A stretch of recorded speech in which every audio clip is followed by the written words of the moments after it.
Ed Miliband, Minister for Climate Change in this country.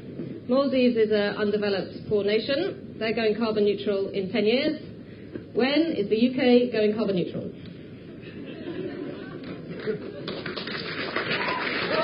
Sorry, you have to do both at the same time.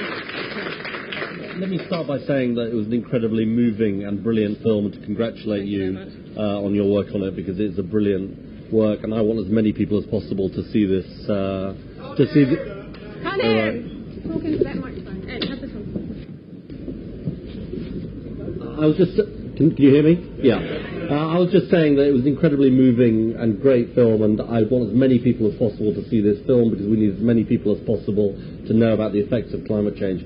In terms of your question, we've said we're going to cut emissions by 80% by 2050. We're one of the few rich countries to say that we're going to do this. President Obama has followed, which I think is incredibly important. But the truth is, as the President of the Maldives said, we need every country involved in this. And I thought your film very powerfully explained why it can't just be Britain or Europe or the United States. We have the primary responsibility. We've been growing for 200 years. And we've polluted all this carbon into the atmosphere, but we also need China and India and all these other countries to come along. And the most important thing, therefore, that I just say to this audience is that we have to present people with a message which is about growth, but low carbon growth.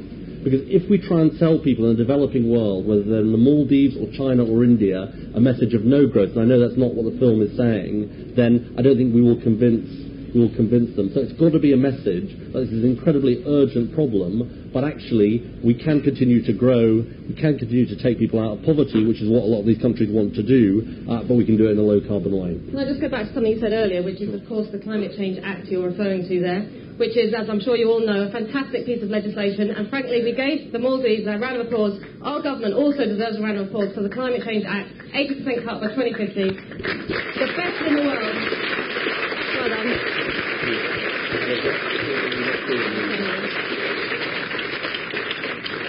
But that is the talk and that is the promises, and that is 2050, and that's a very long time away. What about the reality? Mark? What's the reality? Sorry, we didn't mean to pin you in. That was a microphone issue. Here you are between the two. That's have a chance. I think we all agree that the Climate Change Act has been path-breaking for the whole of the world. But there are some really disturbing short-term things happening here in the UK. We're expanding... It's like looking through binoculars, observing people on a far-off beach, running around. And potentially, we'll be saying yes to the first new coal-fired power station for 30 years in this country at Kingsnorth in Kent. And coal-fired power is, of course, the most carbon-intensive way of generating electricity that we know. So I would hope very much that you'll be able to tell us now that the Kingsnorth decision will be a no. Let me say this about coal, because it's a really important point, and it goes back to my point about China and India. I don't think we can carry on building unabated coal-fired power stations in the way that we've done. Absolutely right.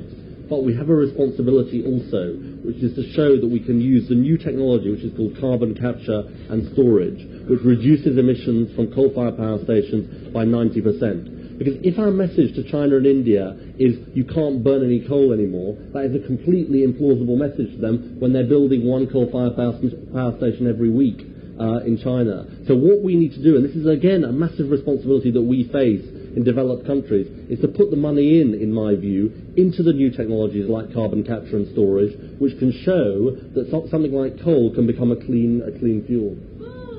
I'm going to invite Pete back at this stage. Pete, would you mind joining us? Yeah. And perhaps bring that very, very large piece of paper with you. And hand out the other one. Where is it? It's coming. That's a very good question. It's coming. Here it comes. Ed, we've made you a special pledge. Oh, that's nice. And everybody in the room has got their own copy of this. They're being passed around now. Thanks for giving me warning in advance. Get up on stage and put it Okay, so Pete is going to be the first one to sign the pledge, and it's directed to you as our representative in Copenhagen. You're going to read it out, Pete. Yeah. I don't know whether you can all see that. You may not all be able to read it. And it is true, Mr. Miliband, you're right, but it was thrown on me as well pretty quickly. But in these days of spin, we have to spin pretty quickly. I've had enough of promises. We tried to get Mr. Blair not to go to Iraq, and he went to Iraq. 2.5 million people walked in the streets of London. We weren't heard. We're not having that again, and we're not going to lie down. So, it's very interesting. A lot of people say to me, yeah, I understand it, I can agree with it. And I'm like, but what can I do? What can I do? Well, I'll just tell you one thing that I'm going to do, Mr. Miliband.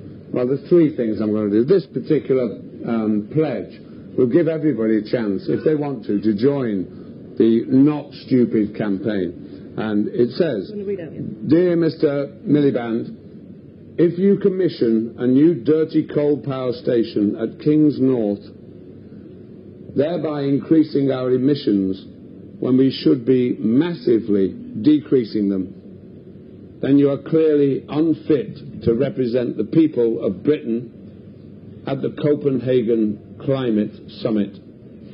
And therefore, I promise to, and there are 6 options here, and there's a 6th option at the bottom, which says, add your own.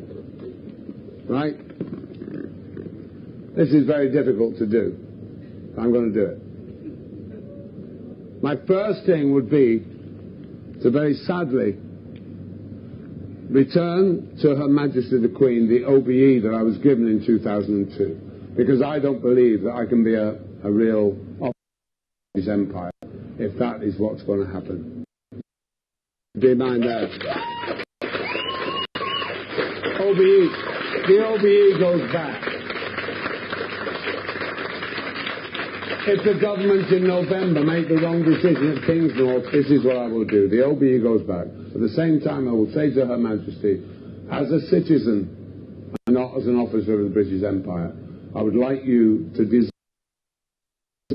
because they're not capable of dealing with a man given by the people. Spinning is not enough.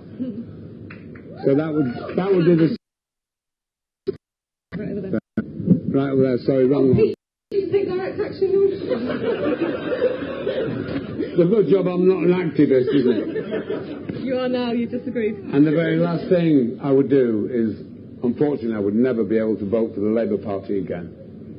Full stop. Vote for the Labour Party again, Mr. Miliband. And I want you to tell that to the party and to...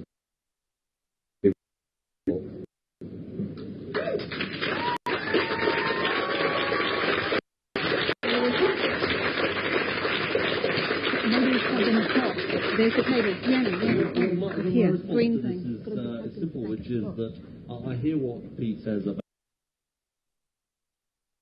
I don't think we should carry on building unabated coal-fired power stations, and I think what we do need to do, though, is find the technology, and this is the responsibility of government.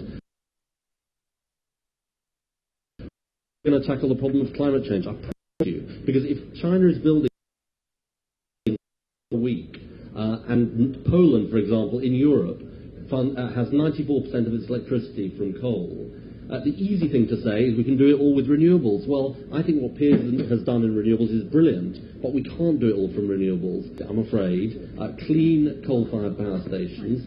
You also need nuclear, which is not really popular with some people in this audience, but you need all the low-carbon technologies that are available, and you need to use all of them. And that's not a sort of romantic response, but it's the right response, I think. And if we had the Chinese here 3 weeks, and I'm afraid if I'd said to them, our response to you is you should shut down all your coal-fired power stations, they wouldn't have been part of the climate change deal at Copenhagen. But, and this is the good thing, if I say to them, we accept our responsibility to drive forward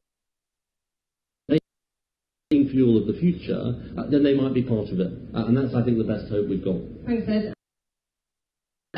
The point remains that if you're going to be increasing emissions, then we do not want you representing us at Copenhagen, and we're going to do everything we can to get somebody else representing us. Thank you very much. Cheers.